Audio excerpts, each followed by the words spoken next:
Bueno, dicho esto, lo primero que habría que señalar es que la teoría de la dependencia alcanza visibilidad, alcanza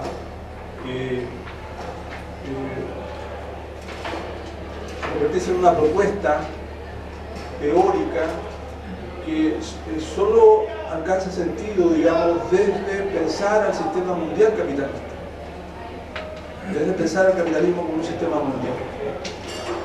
Y en ese terreno es donde la teoría de la dependencia entra a jugar un papel importante. ¿Por qué desde el sistema mundial?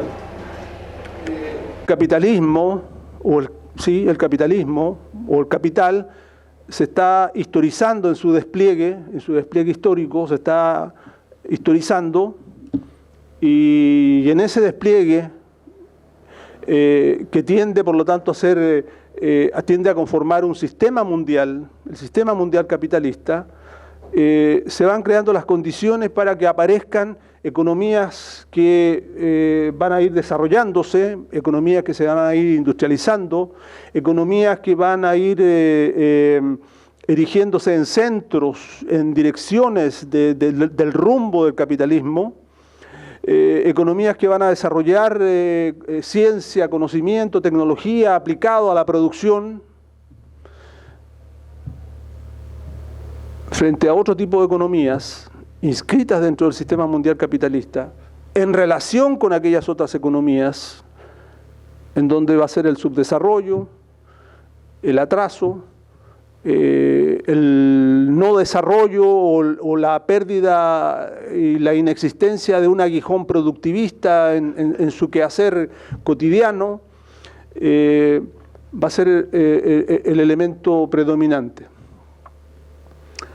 En pocas palabras, que visto desde el sistema mundial capitalista, este sistema mundial capitalista genera de manera simultánea y como resultado de las relaciones que mantienen las economías en ese sistema mundial capitalista, genera de manera simultánea desarrollo y subdesarrollo, centros y periferias, imperialismos y economías dependientes. No es posible pensar que el desarrollo se puede explicar por sí mismo. No es posible pensar que el subdesarrollo se puede explicar en sí mismo. No es posible explicar que el centro, las funciones de centro de ciertas economías o las funciones hegemónicas que cumplen el sistema mundial capitalista se puedan llevar a cabo si no es necesariamente bajo la contracara de economías que son subordinadas, que son dependientes. Y este es un aporte que, si bien se formula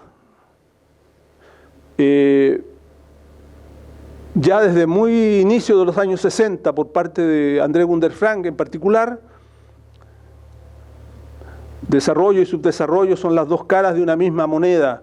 El desarrollo del sistema mundial capitalista genera de manera simultánea desarrollo y subdesarrollo, y lo dicen de 20.000 formas. ¿Sí? Esto va a encontrar, sin embargo, un grado de madurez, un grado de explicación, un grado de complejidad teórica hasta la obra de Rui Mauro Marini, Dialéctica de la Dependencia. Allí donde ya esto que ya maduraba desde los años 60, en los primeros años de los años 70, es donde va a encontrar un grado, repito, de convertirse en una teoría que explica, que no solamente describe una situación, que no solamente da cuenta de esta relación que genera de manera simultánea desarrollo y subdesarrollo, sino que explica las razones por las cuales esto se produce de esta manera. En otras palabras, en el sistema mundial capitalista se generan de manera simultánea no solo un capitalismo, sino que a lo menos dos modos de ser capitalista: el capitalismo desarrollado, el capitalismo central, el capitalismo industrializado, el capitalismo tecnologizado, y por otro lado el capitalismo dependiente, un capitalismo que reproduce el capital de otra manera, pero reproduce capital, y por lo tanto con todo derecho se debe llamar capitalismo. Está regido por la lógica del capital, pero por una lógica del capital que se expresa y madura de una manera distinta a cómo ocurre en las economías centrales, a pesar que es la contracara de lo que ocurre en esas economías centrales. Y esa es la gran virtud, ese es el gran aporte de la teoría marxista de la dependencia, en explicar cómo, inscrito dentro del sistema mundial capitalista, el capitalismo que se genera en nuestras regiones opera con una lógica particular. Y esto era muy importante, poder explicar cuál era esa lógica particular y por qué razones es que aquello se produce. Por lo tanto, los parámetros de cómo se desenvuelve el capitalismo en el mundo central, los parámetros de cómo se desarrolla el capitalismo en el mundo industrializado, los parámetros de cómo se desarrolla el capitalismo allí donde la productividad y el desarrollo científico y tecnológico es un elemento clave y fundamental, son parámetros que sirven para tenerlo presentes porque permiten explicar a su vez por qué es posible y cómo es posible que como contracara de aquello emerja un tipo de capitalismo donde el aguijón productivista, donde la incorporación de los trabajadores al consumo, etcétera, etcétera, donde la subordinación de las economías a otras decisiones y a otras fuerzas que operan en el sistema mundial, terminan propiciando un capitalismo dependiente, atrasado, con 20.000 manifestaciones donde, para retomar una formulación de algún autor que no es ni siquiera cepalino de la vieja escuela, sino un autor posterior como Van Silber, donde el crecimiento nunca empata con la igualdad. Siempre va a generar un crecimiento donde los resultados son más bien acelerar, agudizar las contradicciones y las desigualdades sociales y no tender a morigerarlas.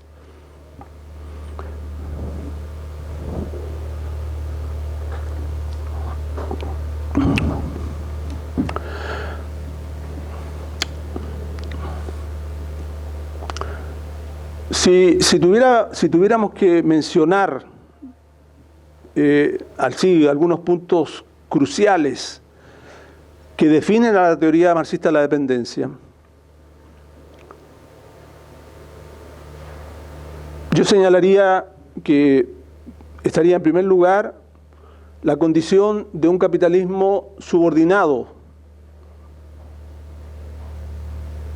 Un capitalismo que está subordinado a fuerzas y dinámicas que operan en el mercado, en la economía mundial, en el sistema mundial capitalista, y que ponen a estas economías en una situación de pérdida y de transferencias de valor hacia el mundo central. Reglas de juego que organizan la economía mundial, reglas de juego que organizan la economía mundial, leyes del valor que operan en la economía mundial, que tienen como un denominador común el estar propiciando la transferencia de trabajo social necesario, por lo tanto, de trabajo creador de valor desarrollado en estas regiones, que es transferido a las economías del mundo desarrollado. Y esto ya nos va poniendo a la vista que el tema del desarrollo de estas economías desarrolladas no es solamente un problema que atañe a las economías desarrolladas y a la relación interna que tiene el capital con esos trabajadores. Atañe también a las transferencias de valor que vienen del mundo dependiente y que operan en la dinámica de la reproducción del capital en las economías centrales o desarrolladas. Y nos pone a su vez a la vista la creación de una modalidad de capitalismo, porque esto de las transferencias de valor de manera regular, permanente, estructural, en que se desenvuelve el capitalismo dependiente, no es un asunto coyuntural, No es que hubo un momento particular y eso provocó que hoy día, por ejemplo, porque China no está creciendo como estaba creciendo, vamos a exportar menos cobre y menos petróleo o a peores precios. No es solamente un asunto que opera en el campo de la pura circulación y en momentos coyunturales. Es un elemento estructural de cómo el capital se reproduce, que va reproduciendo las condiciones para esas transferencias de valor hacia el exterior y que va reproduciendo las condiciones del subdesarrollo, del atraso, de la desigualdad social, de la pauperización, etcétera, etcétera, etcétera. Fenómenos todos que desde muy variadas escuelas de pensamiento y desde muy variadas corrientes de pensamiento hablaban de este tema, buscaban ponerle nombre a esto para tratar de acercarse a una aproximación que diera cuenta de lo que ocurría.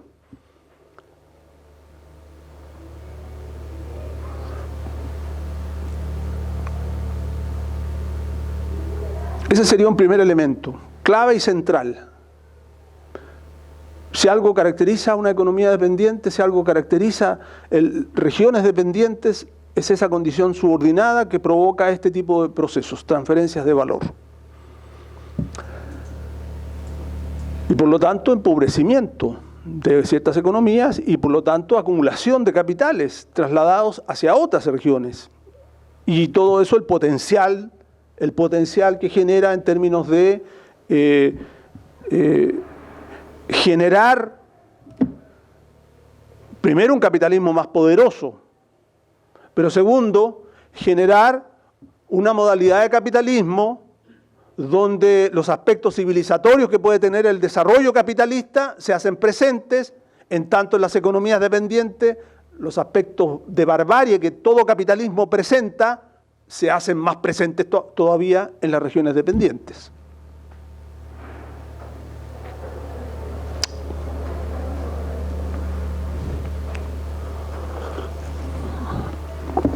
Bueno, un segundo elemento definitorio de una economía dependiente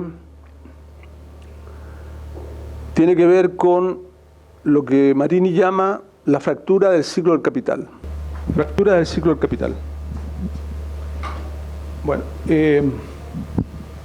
la forma más simple de explicar la fractura del ciclo del capital es tomar la fórmula del ciclo del capital-dinero,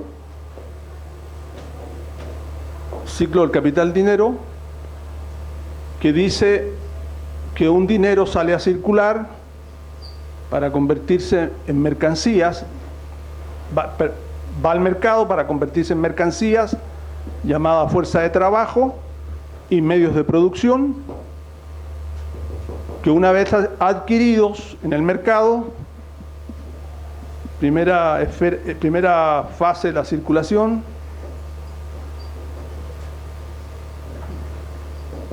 entonces un dinero que va al mercado a comprar mercancías, fuerza de trabajo, medios de producción, en la primera fase de la circulación, con el fin de trasladarlos a la fase de la producción. Fase de producción. Y de esa fase de producción, donde se unen estos dos elementos, medios de producción con fuerza de trabajo, que aparezca una nueva mercancía. Supongamos si alguien compró fuerza de trabajo y telas y máquinas para producir pantalones, aparezca por lo tanto los pantalones con un valor acrecentado respecto a lo que se gastó en telas y productos para producirlo, pantalones que van a ser con un valor acrecentado, que tendrán que ser vendidos nuevamente en el mercado, dando paso a la segunda fase de la circulación. Entonces el ciclo del capital-dinero presenta una fase, dos fases en la circulación, acá y acá, y como fase intermedia una fase de producción.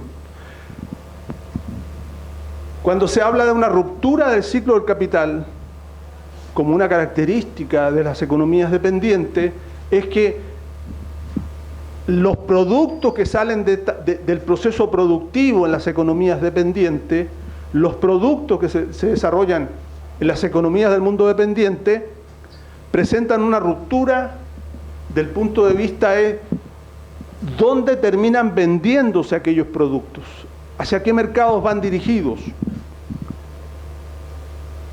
Y si uno mira la historia económica de América Latina, desde que América Latina es una región relativamente independiente, inicio del siglo XIX, mediados del siglo XIX en adelante, lo que va a encontrar es que estas mercancías tienden a ser dirigidas en lo fundamental a mercados exteriores.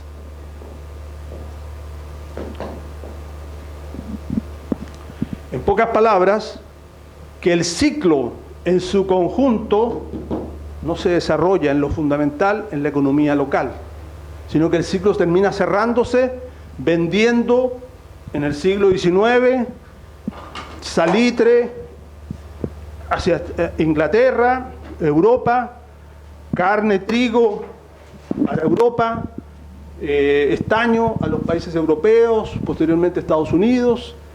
Es decir, el ciclo no termina de cerrarse en la propia economía latinoamericana, sino que termina cerrándose vendiendo los productos en los mercados exteriores. Llámese, repito, Europa, Estados Unidos, Japón, China, etcétera, etcétera.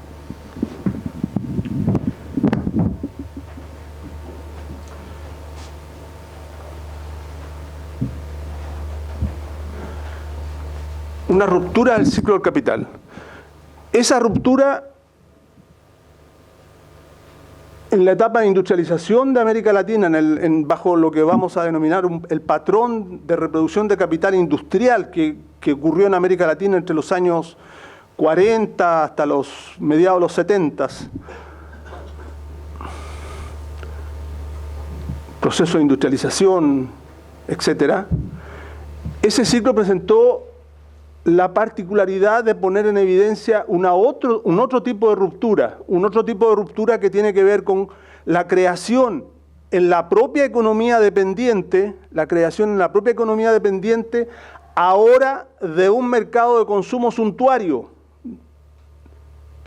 Al interior de la economía latinoamericana ya no se exportar, realizar los productos y venderlos en el exterior, sino ahora también la creación de un mercado de consumo suntuario en el seno de la propia economía, lo que implica la existencia, la creación, el fomentar la presencia de sectores sociales con un poder de compra suficientemente poderoso para que se conviertan en un mercado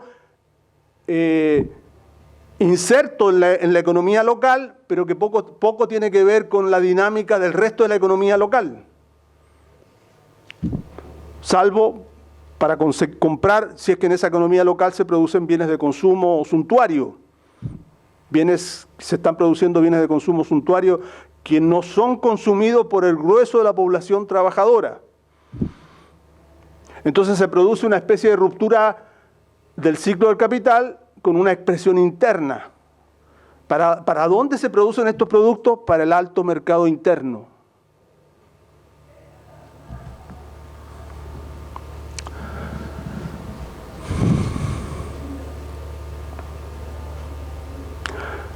¿Por qué es importante este asunto de la ruptura del ciclo del capital? Porque en la base de este proceso, que es como América Latina se inscribe cuando nos insertamos incluso como colonias al desarrollo del sistema mundial capitalista, América Latina se inscribe como una gran región productora de materias primas y alimentos. Y que está produciendo en un momento para los imperios coloniales, España, Portugal, en un segundo momento que se producen los procesos de independencia, ahora sí se le puede vender a Inglaterra y a las demás economías que forman parte de Gran Bretaña, posteriormente a Estados Unidos, posteriormente a una Europa que va industrializándose cada vez más y que va demandando materias primas y alimentos, posteriormente al sudeste asiático, a Japón, etc.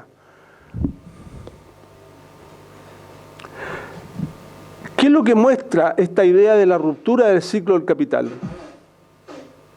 Lo primero que nos pone a la vista es lo siguiente, que el capital enfrenta al mundo del trabajo, a los trabajadores en general, en una situación conflictiva, contradictoria. En tanto los trabajadores son productores, el capital trata de obtener de esos productores la mayor cantidad de trabajo excedente, de múltiples maneras, pagándoles pocos salarios, prolongando las jornadas de trabajo, cuando no hay mayor tecnificación, o intensificando el trabajo en aquellas industrias que logran tener algún grado de productividad y de tecnificación importante.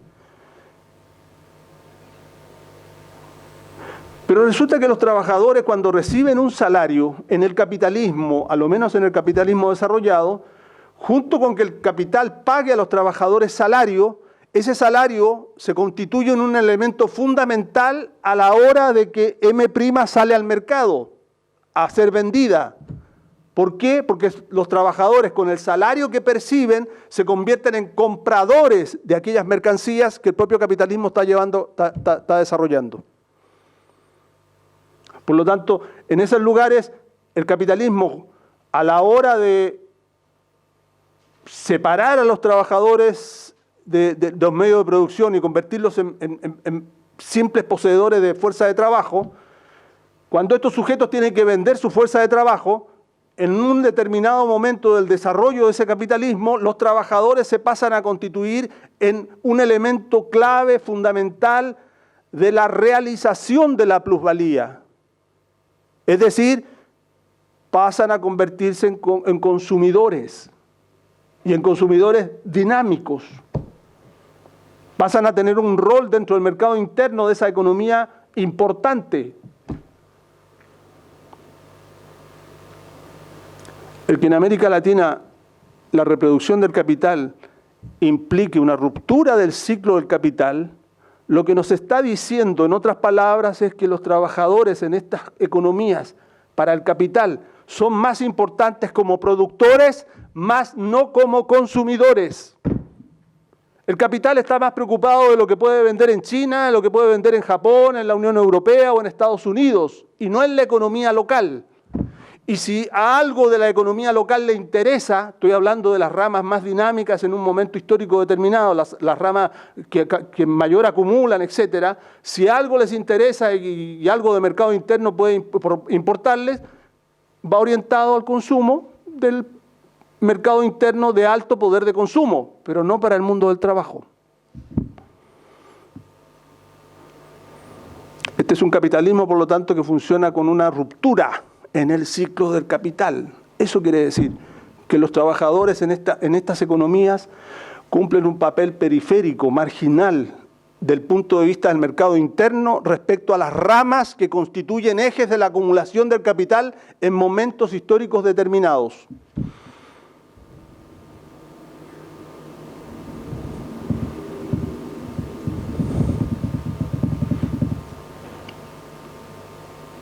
Entonces ya por aquí empezamos a encontrar pistas para entender, es posible que en este capitalismo los salarios sean muy miserables. Claro, pues, es posible que los salarios en este tipo de economía sean muy miserables. ¿Cómo es posible en un capitalismo que se lleve con salarios tan miserables? Por razones como estas, por la ruptura en el ciclo del capital. Porque aquí estamos fundamentalmente produciendo para exportar, para vender fuera.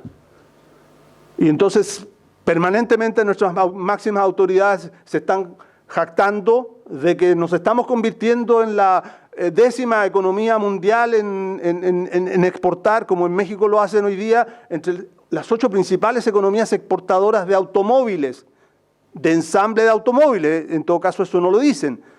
Pero somos la 8ª economía que está vendiendo automóviles en el mercado mundial. Ajá, muy bien, qué interesante.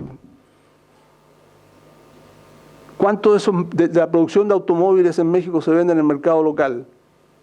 Menos del 30% de los automóviles nuevos que salen cada año. El 70% son producción para venderse en el mercado exterior. Y ese 30% lo puede vender, se puede llevar a cabo en gran medida por políticas que tratan de ofrecer incrementos de crédito, y entonces la gente se puede endeudar para toda la vida comprándose un automóvil nuevo. Es un recurso que el capitalismo latinoamericano ha ido desarrollando en las últimas décadas.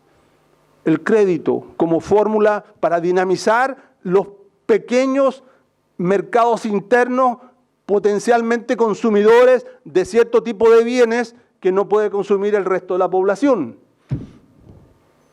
Entonces endeudémonos para poder tener ese bien. Endeudémonos para no quedar de manifiesto que estamos fuera del progreso. Endeudémonos para no mostrar que somos perdedores.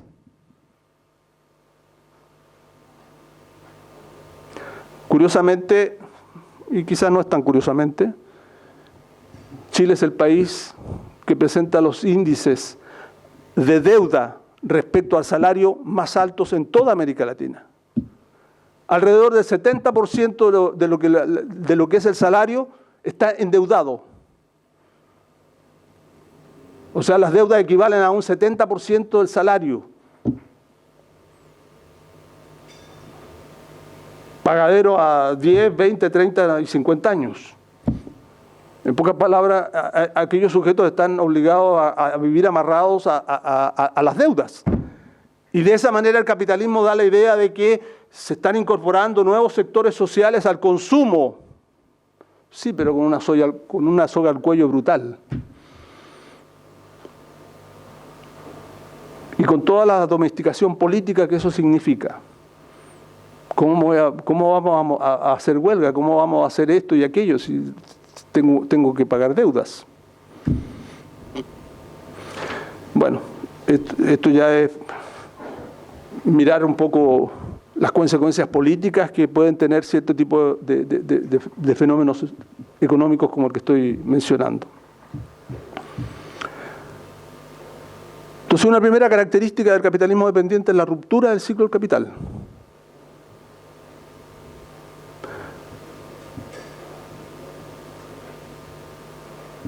Esto no significa, esto significa en primer lugar, y después digo qué es lo que no significa. Esto significa en primer lugar que en el mundo desarrollado, de alguna manera que está ligado a la productividad del trabajo, el capital ha tenido que incorporar a los trabajadores al consumo. Y por lo tanto se convierten en los grandes demandantes del grueso de la producción. O si esas economías son tan altamente productivas, las exportaciones no se fundamentan en reducir el mercado interno para poder vender afuera. Las exportaciones se constituyen como el remanente que queda luego que la población local consume. Y entonces Alemania es una gran potencia exportadora. Pero en Alemania la población trabajadora... La situación de crisis de pronto distorsiona todo esto que estoy diciendo. Pero en situaciones que no esté presente la crisis como la actual, que es bastante gravosa contra las condiciones del trabajo y sus potencialidades de consumo, en situaciones normales un trabajador alemán o que labora en Alemania consume. Como igualmente consume un trabajador estadounidense.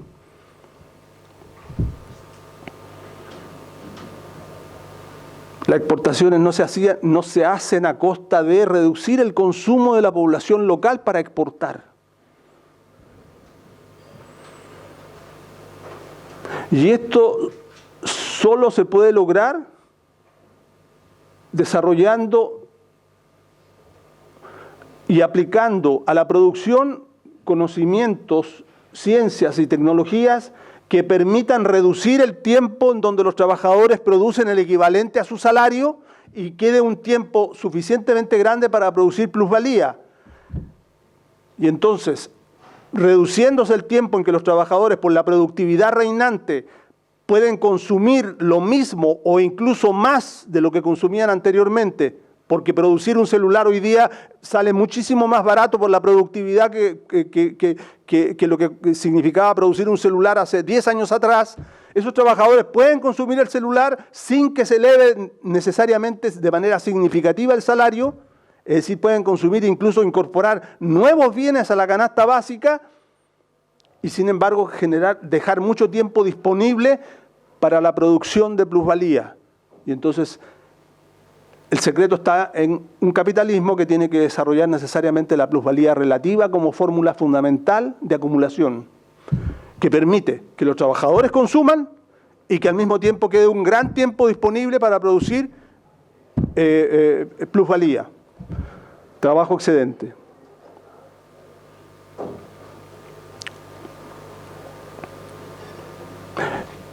Esto no significa que en la economía europea, por ejemplo, ni en la economía estadounidense no haya pobreza. Repito, si hoy día miramos lo que ocurre con las migraciones y todo este tipo de cosas, las cosas se están agravando en ese terreno. Pero en condiciones normales, si pensamos momentos antes de que esta crisis se desatara tan agudamente, claro que es posible encontrar en Estados Unidos gente pobre viviendo incluso comiendo de la basura, levantando tarros de basura para ver qué es lo que comen. Gente viviendo bajo los puentes. La pregunta es, ¿qué porcentaje de la población en ese capitalismo vive en esas condiciones? Y nos daremos cuenta que los porcentajes de población que viven bajo la franja de la pobreza, o en la franja de la pobreza hacia abajo, son inferiores porcentualmente y en términos absolutos a los porcentajes y a los números absolutos de población que vive en la pobreza en nuestras economías. Lo que indica que en un caso, en donde haya capital va a generar riqueza y pobreza, donde se mueva. Pero en el capitalismo dependiente, esa tendencia a generar pobreza, a generar necesidades insatisfechas, etcétera, se exacerba al máximo por esta razón de cómo el capital se reproduce, por la ruptura que establece en el ciclo del capital.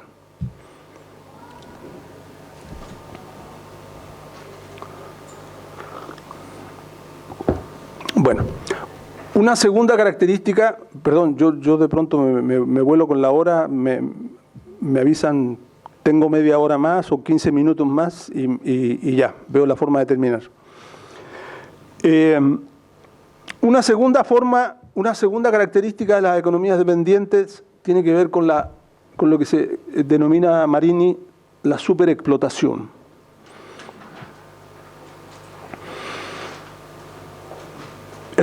Yo creo que la nominación no es buena, no creo que sea un concepto, no creo que haya sido el concepto mejor aplicado, porque la superexplotación tiende a dar la idea de una mayor explotación, y no es esa la idea, no es que haya más explotación. La superexplotación apunta a un asunto muy particular y preciso, apunta a economías en donde se viola el valor de la fuerza de trabajo. No a que hay mayor explotación. En toda economía, independiente del grado y el nivel de la explotación, donde se viole el valor de la fuerza de trabajo,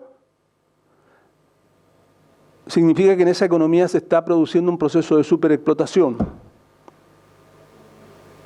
¿Y por qué nos tiene que preocupar el tema de la superexplotación? ¿Por qué es un elemento tan importante y tan relevante en la definición de este asunto? Un poco siguiendo el razonamiento que estábamos haciendo en torno a la ruptura del ciclo del capital. ¿Qué quiere decir valor de la fuerza de trabajo? Si la fuerza de trabajo se convierte en una mercancía, en el capitalismo, el grueso de la fuerza de trabajo se convierten en mercancías. La fuerza de trabajo son unas capacidades físicas y espirituales que tenemos para poder trabajar. Esa es la fuerza de trabajo. Capacidades físicas y espirituales, músculos, si hay que repartir cartas, tener buenas piernas, si hay que cargar bultos, buenas espaldas y buenos músculos para cargar bultos. Si hay que dar clase, algún grado de preparación, etcétera, para poder dar una clase, etcétera, ¿no? Fuerza de trabajo. Por lo tanto, significa que en tanto se convierte en mercancía, es decir, que vamos al mercado a vender nuestra fuerza de trabajo, tenemos que venderla por algún valor. Es decir, por el tiempo de trabajo socialmente necesario para reproducir esas capacidades físicas y espirituales. Eso significa, ese va a ser el valor de la fuerza de trabajo. Cómo se reproducen las capacidades físicas y espirituales en un momento determinado, histórico determinado, que nos permiten cumplir con ciertas labores, con ciertos trabajos. Estas medidas van variando porque va variando el desarrollo civilizatorio. Hoy día tener un celular es una necesidad, hace 20 años atrás no era una necesidad. Por lo tanto, hoy día, dentro del valor de la fuerza de trabajo, habrá que considerar el celular. En pocas palabras, la fuerza de trabajo no se puede remitir exclusivamente a como quien le da de comer a un animal de carga. Como de pronto por ahí en algunos gobiernos se tiende a, vamos a hacer una canasta básica de lo que los trabajadores necesitan comer para definir el salario. No somos animales de carga, somos seres humanos, vivimos en comunidades, vivimos dándonos cuenta del tiempo histórico que nos toca vivir, vemos la televisión, vemos que en la televisión aparecen elementos que quisiéramos tener, que se convierten, además, por el propio capital, en elementos deseables de tener, pero además se convierten en elementos fundamentales, algunos de ellos por la sociabilidad reinante. Tener un televisor en una casa, no necesariamente el televisor con la pantalla más grande del mundo, un televisor normal es un elemento de la sociabilidad reinante. ¿De qué se habla si no es que de lo que salió en la televisión? Apareció mataron a no sé quién, atraparon a no sé quién, pillaron a no sé qué político, ganó tal equipo, ganamos la Copa América, todo sale en la televisión. Forma parte de la sociabilidad reinante. Si no tuviéramos televisión, alguien lo puede hacer, digamos, si es un buen ejercicio, lo más seguro no tener televisión. Pero de lo que se habla, de lo que se desarrolla de manera común y corriente, y de qué conversamos, hasta de cuando se va a comprar el pan o la verdura, etcétera, es un poco de algo de lo que pasó en la televisión.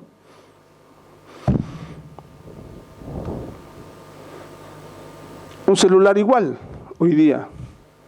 Ya cualquier trabajo reclama tener un celular. Un maestro de la construcción, un peón de la construcción, etcétera, para que lo llamen, para que venga a hacer un trabajo, un herrero, un plomero, etcétera, tiene que tener un celular.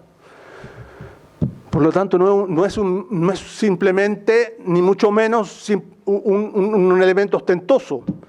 Lo ostentoso sería, bueno, ¿qué tipo de celular tiene? Oiga, maestro, usted, pero ¿cómo puede andar con un celular tan caro? Eso ya sería ostentación respecto al nivel de vida del maestro. Pero tener un celular cualquiera, común y corriente, es una necesidad social, incluso para llevar a cabo y realizar ciertos trabajos. ¿Qué quiero decir con todo esto? Que el valor de la fuerza de trabajo es algo que se va moviendo en función del desarrollo mismo de la capacidad productiva que en las sociedades se va desarrollando.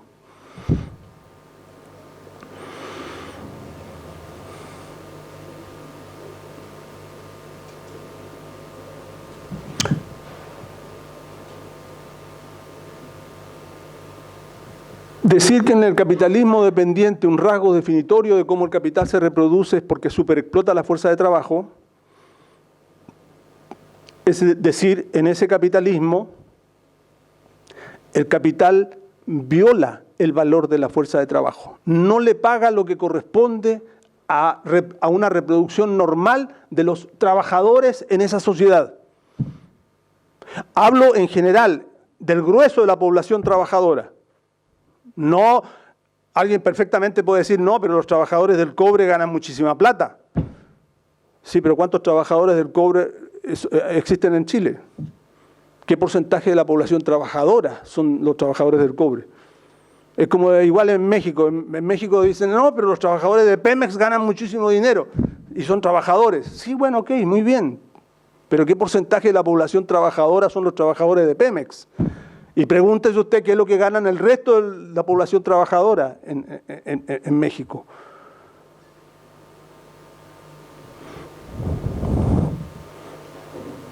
En situaciones como la que estaba mencionando, que para tener un televisor, porque es necesario tener un televisor en la casa, sobre todo cuando las propias condiciones de vida, las propias condiciones de cómo se reproduce la gente, han pasado de vivir en una casa de 60, 80 metros cuadrados a unos departamentos de 40 metros cuadrados, y donde no hay un parque a 10 cuadras a la redonda. Entonces la manera de poder tener a los niños tranquilos en un departamento de 40 metros cuadrados, donde no hay parque de ninguna manera, etcétera, prender el televisor, pues. Terminaron las tareas, ya se prende el televisor para que se queden tranquilos. Porque no hay para dónde salir. No hay para dónde. Y alguien puede estar ahí un poco vigilando, atendiendo, un familiar, una abuela, una muchacha que los cuide, etcétera, ¿no?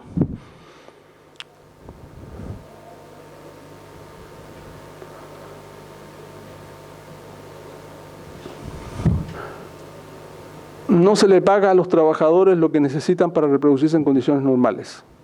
Y si acceden a un bien como esto, como tener un televisor y tener que estar pagándolo en cuotas, etcétera, etcétera, eso significa que otro tipo de bienes, otro tipo de necesidades que tienen que ver o con alimentación, la alimentación se deteriora, la vestimenta se deteriora, la salud se deteriora, el cuidado dental se deteriora, el oculista se deteriora, etcétera, etcétera, etcétera. Entonces quiere decir que en esa familia y en ese lugar los trabajadores no están percibiendo lo necesario para reproducirse en condiciones normales, su mercancía, fuerza de trabajo.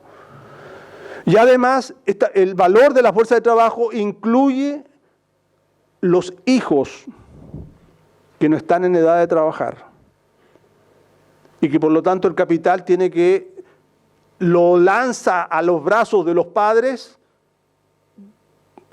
la responsabilidad de reproducirlos como futuros brazos que el capital va a terminar empleando. El capital ahí privatiza algo de lo cual él va a sacar usufructo, él va a comprar esa fuerza de trabajo, debiera él hacerse cargo de reproducirla, ¿no? El capital, como en tantas cosas, incluso cuando le entrega a los trabajadores un salario, a diferencia del esclavista que tenía que alimentar al esclavo y a diferencia del siervo del señor feudal que tenía que preocuparse de la salud de los siervos, el capitalista le da un salario al trabajador y usted vea cómo le hace y se presenta mañana nuevamente a trabajar aquí. Oiga, pero esto no me alcanza ni siquiera para comer. Bueno, lo lamento. Aquí en el capitalismo cada cual se salva y ve cómo arregla sus problemas.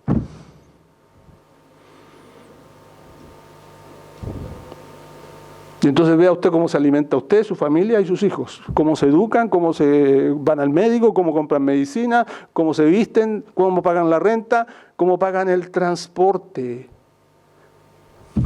Subirse al metro aquí significa pagar $1 equivalente a $1 prácticamente. En México equivale a 1/3 de $1 subirse al metro. O sea que para subirse al metro aquí hay que tener mucha plata.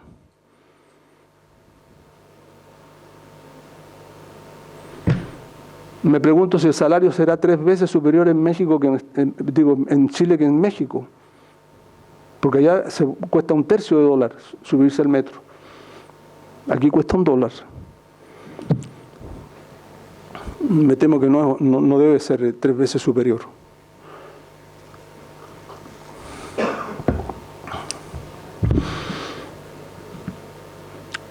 ¿Por qué el capital superexplota? ¿Por qué el capital viola el valor de la fuerza de trabajo?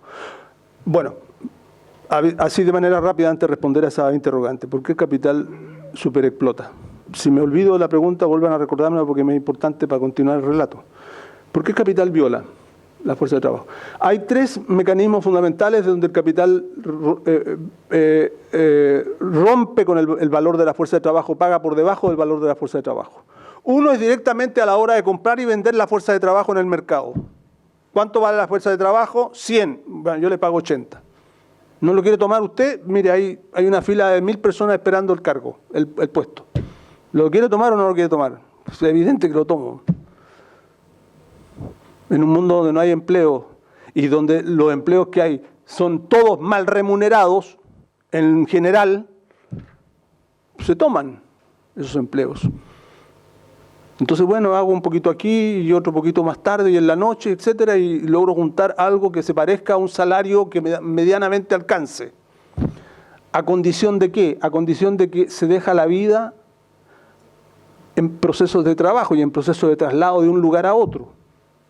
Toda la jornada, todo el día se convierte en una enorme jornada de trabajo. Entonces, la primera forma es no remunerar a la fuerza de trabajo en el momento mismo de la compra-venta de la fuerza de trabajo. Lo que lleva a todos estos otros mecanismos, la gente que tiene que tener dos empleos, tiene que buscar una tercera actividad, vender cosas de comercio, así, ollas, productos plásticos, joyas, cualquier cosa en el mismo trabajo para ver, complementar cómo lograr que el salario crezca bajo otro tipo de mecanismos como estos. La segunda forma es prolongando la jornada de trabajo. Van asociados. Los malos salarios llevan a una prolongación de la jornada. La prolongación de la jornada, incluso aunque le paguen al trabajador un salario extra por las horas extras, generalmente la prolongación de la jornada nunca le van a pagar a un trabajador el valor de lo que producen las horas extras. Si no, ¿para qué el capital pondría horas extras si le va a pagar lo que ahí se produce? Siempre se paga menos y tiene el inconveniente para el trabajador de que su vida útil se va deteriorando. Cuando se trabaja un año jornada de trabajo muy largas, se trabajan 5 años jornada de trabajo muy largas, se trabajan 10 años jornada de trabajo muy largas, ténganlo por seguro que a los 20 años y con mayor razón de ahí para adelante, esa persona va a padecer problemas físicos, enfermedades laborales brutales, que van a ir desmejorando cada vez más su capacidad de vender su fuerza de trabajo en condiciones normales. Por lo tanto, significa que el capital se está apropiando el día de hoy, prolongando la jornada, a pesar de que pague algunas horas extras, se está apropiando hoy de años futuros de vida, de trabajo, que no está remunerando. Y cuando ese trabajador ya no pueda pagar, no pueda presentarse al mercado laboral, a laboral en condiciones normales, el capital no va a venir a decirle ahora, no, pero es que yo te saqué mucho trabajo hace mucho tiempo atrás, te voy a poner ahora en tus manos esos recursos. Es evidente que el capital no lo va a hacer. Y lo mismo ocurre con la intensidad del trabajo. La intensidad tiende a ir asociada por lo general a empresas de nivel tecnológico más sofisticado, más avanzado, y en donde, qué sé yo, la banda de montaje. Basta con que el que aprieta los botones del ritmo de la banda de montaje obliga a los trabajadores a no poder ni siquiera toser porque tosieron y ya el producto que tenían que haberle hecho alguna manipulación, apretarle un tornillo, agregarle un chip o qué sé yo, ya pasó para la mano siguiente.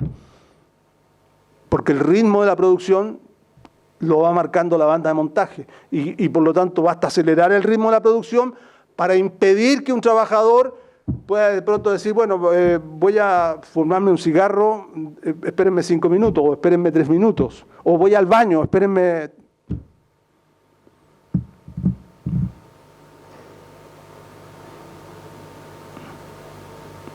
Y entonces la intensidad del trabajo cumple la misma dimensión de la prolongación de la jornada. Aquí, en pocas horas, se le trae al trabajador mucho trabajo y por lo tanto un enorme desgaste físico y emocional. El modelo clásico de este tipo de traumas y de problemas que trae la intensificación del trabajo son la enorme cantidad de suicidios en países como Japón, de trabajadores que están exhaustos por el trabajo, agobiados por el trabajo, estresados por el trabajo, enloquecidos por el trabajo.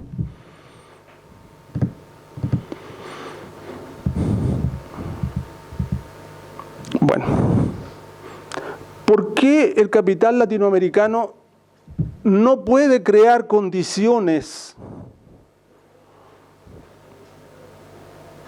para pagar mejores salarios y por lo tanto para incorporar, permitirle a los trabajadores el pago de su fuerza de trabajo en condiciones normales.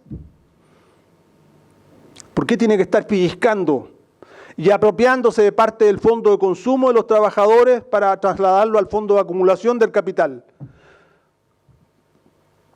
¿Por qué razón? Primero, porque las economías dependientes trasladan valor producido aquí hacia otras economías. Son expropiadas de valor. Transfieren valor hacia otras economías. Por lo tanto, el capital que opera acá de pronto se encuentra con que no tiene el monto de valor y de ganancias que debiera tener, porque hay ganancias que se van en el comercio exterior, en el pago de la renta tecnológica, en el pago de intereses, etcétera, se van. O en el intercambio desigual, porque tengo que comprar tecnología, ya que ellos me venden los productos más caros que lo que nosotros podemos venderle por productos primarios, y entonces nos cobran 3 veces lo que debieran cobrarnos, se va valor en ese intercambio. Entonces aquí va quedando un fondo de plusvalía, un fondo de ganancias menor que lo que el capital está esperando acá. ¿Cuál es la forma de compensarlo? Superexplotar. Entonces, ok, como se va valor hacia allá, ¿cómo lo compenso como capital local? Superexploto. ¿Y por qué puedo superexplotar? Porque los trabajadores no forman parte del mercado al cual yo vendo los productos. Entonces vean que hay una ecuación perfecta. Una ecuación perfecta para superexplotar. Una ecuación perfecta para no incrementar el volumen de los salarios que le permita a los trabajadores reproducirse en condiciones normales.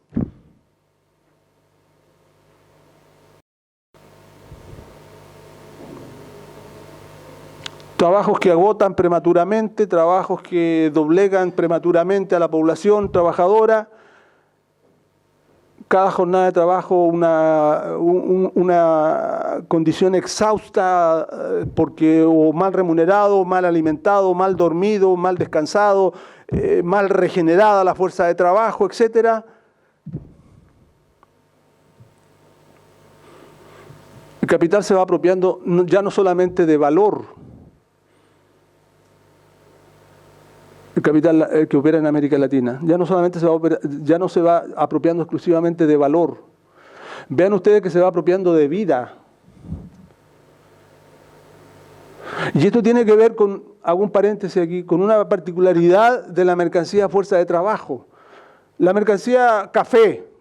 Yo necesito un café. Yo no lo compré, pero alguien me hizo el favor de comprarme este café. Bueno, se va con dinero en un lugar donde venden café. Se paga, se entrega el dinero y a uno le dan una taza de café y la taza de café se viene para acá. Y nadie más, solo la taza de café. Pero cuando vendemos nuestras mercancías a fuerza de trabajo no ocurre eso. Cuando vendemos nuestra mercancía a fuerza de trabajo, el capital se lleva la fuerza de trabajo y se lleva al trabajador mismo. Así como que se hubiera venido aquí el que me vendió el café. ¿Y para qué se compra fuerza de trabajo? Para trabajar. Y trabajar en estas condiciones. Todo lo que le pasa a la fuerza de trabajo le pasa al trabajador.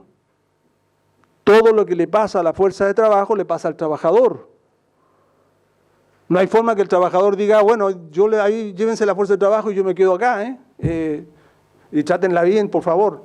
No. Todo lo que le pasa a la fuerza de trabajo le pasa al trabajador. Está sometido a los dominios del capital, completito. Por tanto,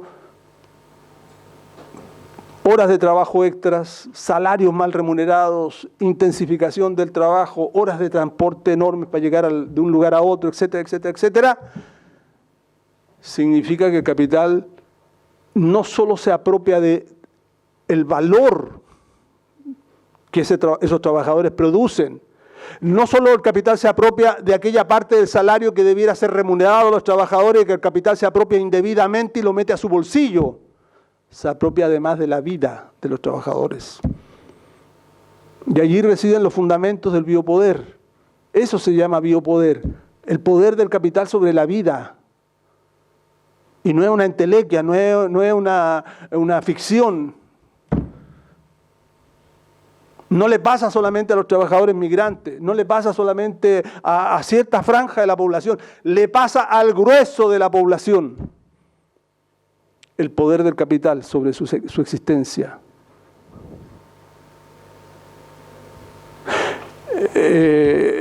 Agamben, cuando habla de este asunto, y Foucault también cuando lo aborda en el tema del biopoder, en particular Agamben dice un asunto que me importa resaltarlo con ustedes. Dice, él recupera una figura del antiguo derecho romano, que es la figura del homo sacer, el hombre sagrado que, sin embargo, está en un limbo jurídico, es decir, está en un lugar de excepción en términos jurídicos. No está regido por el derecho de los hombres, por lo tanto, las leyes que impiden matar o robar, etcétera, no le incumben, no lo tocan a él, pero tampoco está regido por el derecho divino. Y entonces dice Agamben, el hecho de estar en ese limbo jurídico, el homo sacer, lo pone en una situación donde quien quiera puede darle muerte sin ser considerado homicida. Quien quiera puede darle muerte sin ser considerado homicida. ¿No es esa la situación hoy día de los patrones, de los capitales, frente a los trabajadores? ¿Que le dan muerte a los trabajadores sin ser considerados homicidas? Sea los trabajadores activos, sea los trabajadores inactivos, pero trabajadores al fin y al cabo sometidos a la lógica del capital. Porque para que un régimen de sobreexplotación pueda ser operante, para que el capital pueda agotar de manera prematura, brutalmente a los trabajadores activos, es necesario que cuente con una reserva de brazos disponibles inacabable.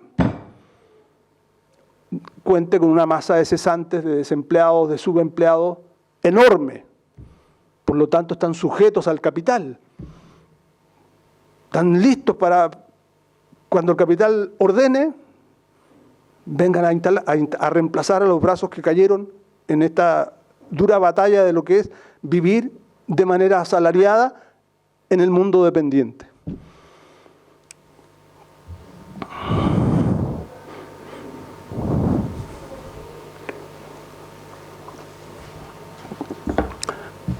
Marini dice, por lo tanto, la superexplotación es un mecanismo de compensación de las transferencias de valor.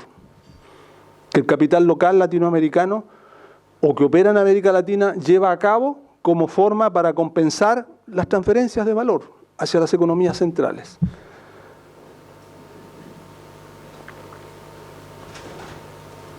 ¿Y por qué el capital latinoamericano, en vez de hacer esto, no desarrolla las fuerzas productivas, no desarrolla la tecnología, no desarrolla ciencia, conocimiento, no hace de los centros universitarios centros generadores de nuevos conocimientos para desarrollar los procesos productivos y abaratar los productos que pueden consumir los trabajadores y generar una otra dinámica?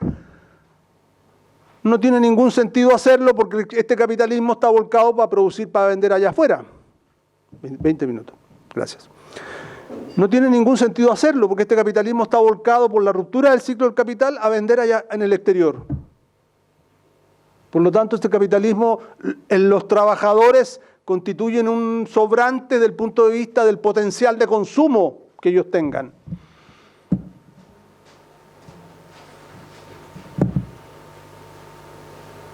Solo cuando la capacidad, cuando esa fuerza o esa vocación del capital latinoamericano de reproducirse exportando se encuentra en problemas, de pronto empiezan a aparecer las voces que dicen, no, pero sí sería bueno hacer crecer el mercado interno. Sería bueno pagarle mejores salarios a los trabajadores. Pero esto lo empiezan a decir aquellos sectores de la burguesía industrial que producen bienes salarios. Y que con este mercado interno de los trabajadores tan poco potencializado, tan poco desarrollado, venden, ahí la van pasando, venden camisas, venden ropa interior, venden pantalones de mezclilla, venden esto y venden aquello. Pero ellos quisieran poder vender mucho más, convertirse en un capital más dinámico. No, pues ese capital dinámico es el que exporta, el que vende hacia afuera, el que produce soya, el que produce cobre, el que produce minerales, el que produce alimentos sofisticados, frutos que se van a vender en el exterior, vinos.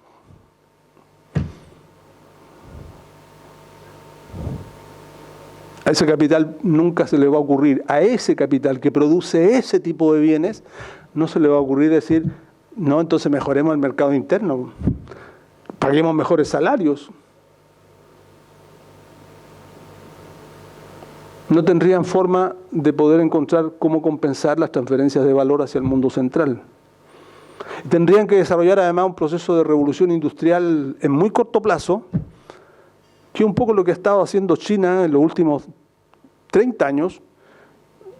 China ha ido quemando etapas en ese proceso de transformarse en una potencia industrial y en una potencia potencialmente desarrollada, caminando pero a contrapelo y corriendo y comiéndose lo que otros se demoraron 2, 3 siglos, esto lo están haciendo en 30 años, con toda la brutalidad que eso implica también.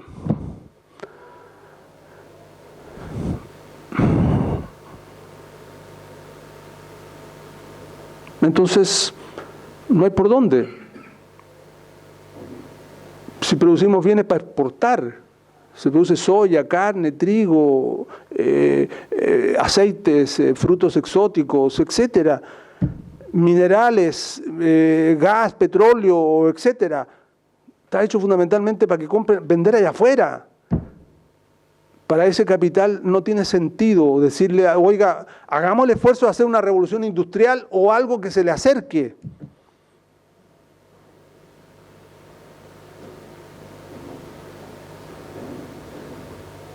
Basta ver la falta de voluntad en esa lógica para preguntarse, en los últimos 15 años o 10 años, antes de que empezara la crisis china para América Latina, los capitales latinoamericanos ganaron como nunca dinero. Vendieron masivamente, crecieron la masa, el volumen de exportaciones, creció el valor de los bienes exportables. Entonces creció el volumen de lo exportable y creció el valor de lo que cuesta eso que se está exportando. Imagínense la cantidad de dinero que no se ha ganado en América Latina en los últimos 10 o 15 años. Y pregúntense, ¿y dónde fue a parar todo ese dinero? Cuando hoy día todos los gobiernos están con que el crecimiento va a ser del 2.1, 2.5, como Brasil, incluso vamos a tener cifras negativas, o como en México, estamos en política nuevamente de ajuste y de estancamiento y por lo tanto hay que recortar el presupuesto. Y oiga, ¿y qué pasó con todo ese enorme dinero que se obtuvo?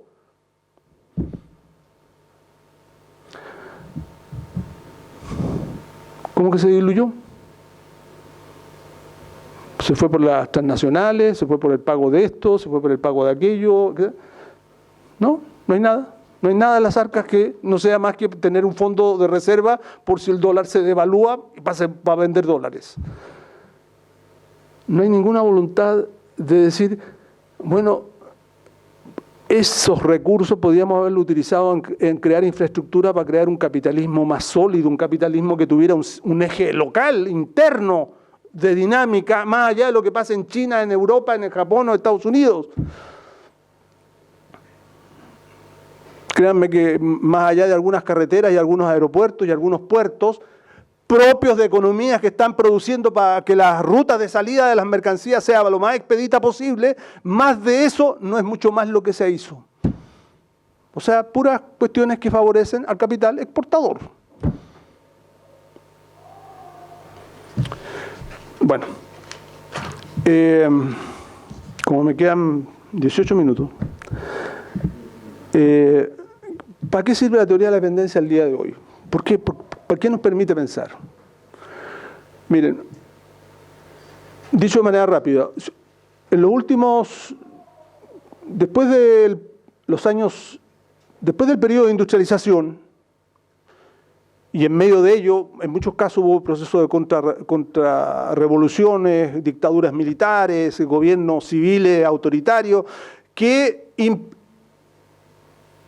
pasaron a ser una condición, esa violencia contra el mundo del trabajo, justificada contra el comunismo, contra el extremismo, etc., esa violencia contra el mundo del trabajo era fundamental para poder generar un nuevo patrón de reproducción de capital, una nueva modalidad de cómo el capital se va a reproducir. Entonces, en vez de seguir con el proyecto de industrialización, ahora vamos a especializarnos en un patrón exportador de especialización productiva. Y nos olvidamos de la industrialización como un proyecto global, orgánico, que iba a desarrollar las ramas de la A a la Z. Bueno, y aquellos países más poderosos se pueden quedar con algunos segmentos industriales, pero ya no un proyecto de industrialización, sino algunos sectores o ramas industriales. El resto nos vamos a especializar en vender nuevamente materias primas y alimentos hacia los mercados exteriores. ¿Qué es lo que nos está diciendo el capital con este mensaje? Primero, que la ruptura del ciclo del capital se vuelve a reproducir, se ha vuelto a reproducir. Grandes exportadores, todos los países latinoamericanos, por lo menos todos los países del cono sur de América Latina, vueltos locos exportando hacia China y al sudeste asiático. Un poquito a Europa y otro poquito a Estados Unidos. Los trabajadores en ese proyecto no cuentan sino como costo de mano de obra.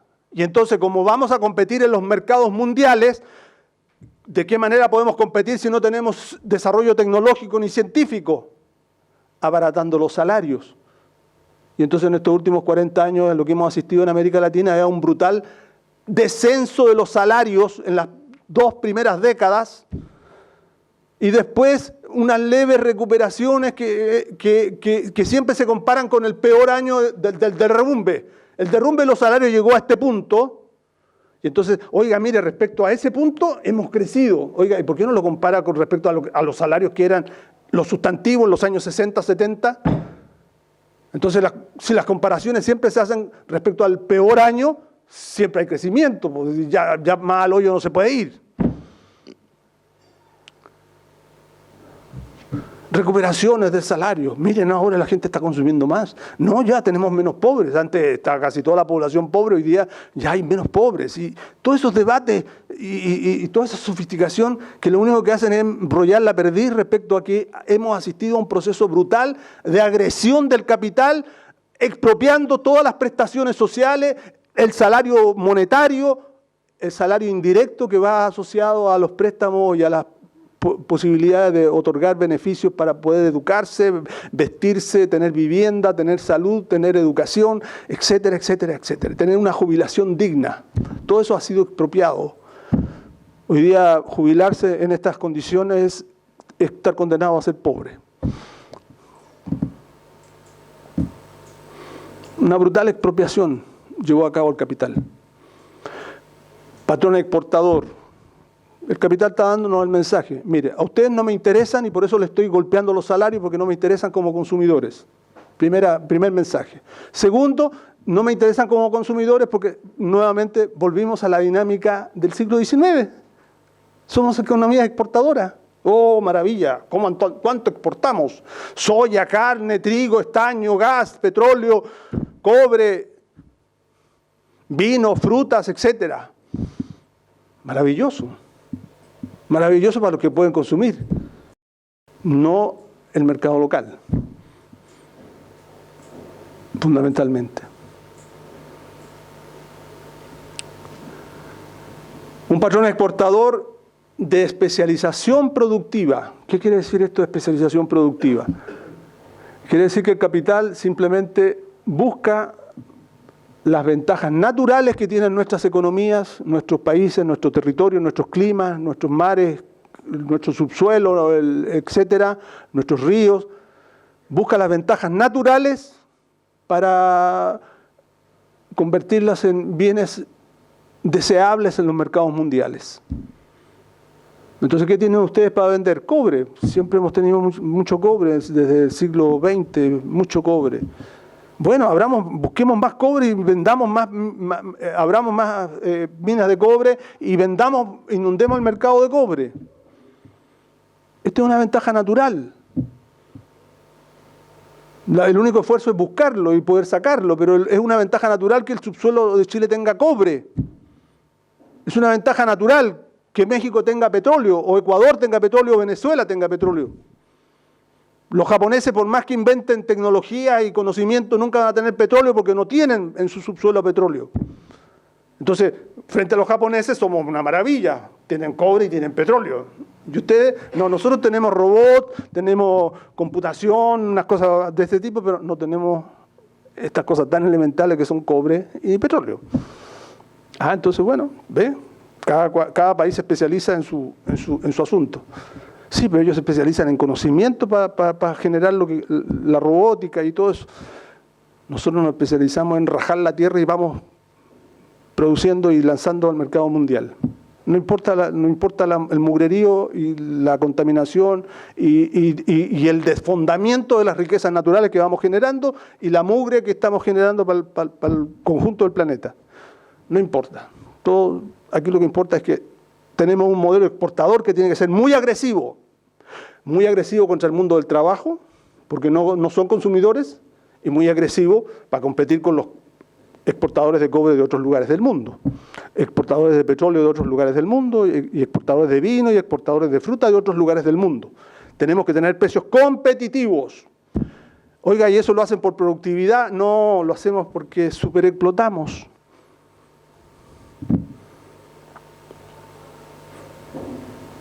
Bonito modo de acumulación del capital latinoamericano. Ese es el modelo que ha estado en marcha en los últimos 40 años. Ese modelo ha ido acompañado de políticas económicas neoliberales, que es una forma agresiva, brutalmente agresiva, para atentar contra las condiciones de vida de la población, para expropiar bienes comunes, bienes construidos por décadas, por siglos, y que el capital de golpe y porrazo se apropia de ellos. Conocimientos que los patentizan en 2 segundos, etcétera, etcétera, etcétera. En pocas palabras, la teoría de la dependencia nos da las herramientas para poder articular esto que está pasando. ¿Cómo es posible que haya tanta miseria? ¿Cómo es posible que haya tanta hambre? ¿Cómo es posible que haya tanto trabajo precario? ¿Cómo es posible que se contrate a la gente joven, capacitada, con recursos de conocimiento, etcétera, por 3 meses, por dar una clasecita y vea cómo sobrevive con el resto y vea dónde puede seguir haciendo otra actividad, etcétera?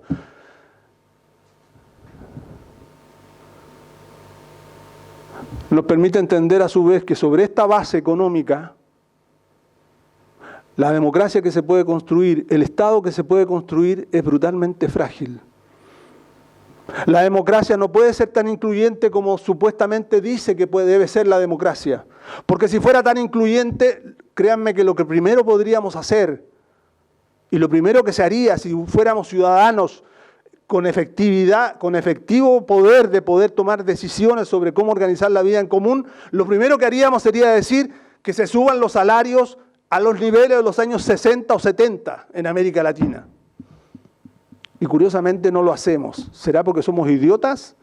¿O será porque esta democracia no permite que podamos hacer ese tipo de elecciones, de decisiones? Lo más seguro es que es aquello. Nos permite entender la fragilidad de los estados latinoamericanos, el autoritarismo permanente que los rodea, porque un orden social montado sobre estas bases no puede sino ser autoritario, no puede sino temerle al mundo del trabajo, no puede sino temerle a las organizaciones populares, no puede sino temerle a las marchas callejeras.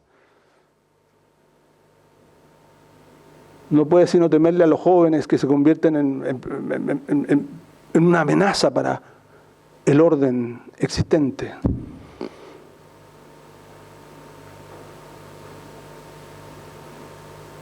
Nos permite entender la precariedad del Estado, la precariedad de la democracia, junto con la precariedad de las condiciones de existencia y de vida que el capital ha establecido. Y nos permite a tu vez entender por dónde pueden residir aquellos elementos que, más que fortalecernos como clases trabajadoras, nos han debilitado.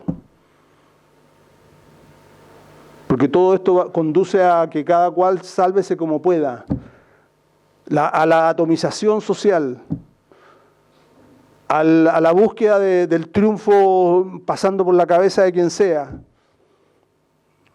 a olvidarnos de que somos un nosotros y a privilegiar el yo. En fin, muchas gracias.